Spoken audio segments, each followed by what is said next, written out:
Representative Richard Corcoran, in his designation speech, which followed a vote to make him the next speaker, sent out some very strong signals about what would be important characteristics of his term as speaker. What were some of the highlights? Well, this caused a lot of chatter around the Capitol these last several days. He basically is talking about blowing up the lobbying system a little bit, for one thing, and he also has some policy issues he's talking about, one of which is to create term limits for judges.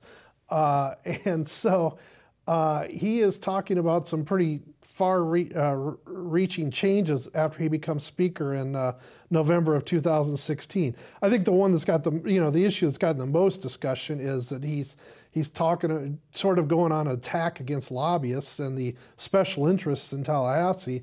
For one thing, just an example, he wants to prevent legislators from becoming lobbyists for 6 years after they leave the legislature. Now it's 2 years. He also has a proposal about requiring lobbyists to identify or somehow attach their names or identification to bills and other legislation they're working on.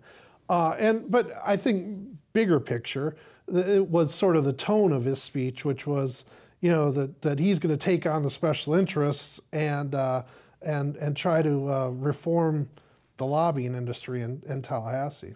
That'll be an interesting effort. I mean, there have been so many efforts in the past to reform the lobbying process, and but he made a point to say that he's definitely going to try. Well, there has been attempts in the past, and part of the issue is how much money is flowing into the system.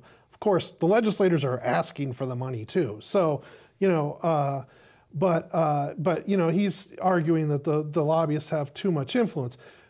I think his comments were met with quite a bit of skepticism around the Capitol for a few reasons. One of which is simply that his brother is a big-time lobbyist.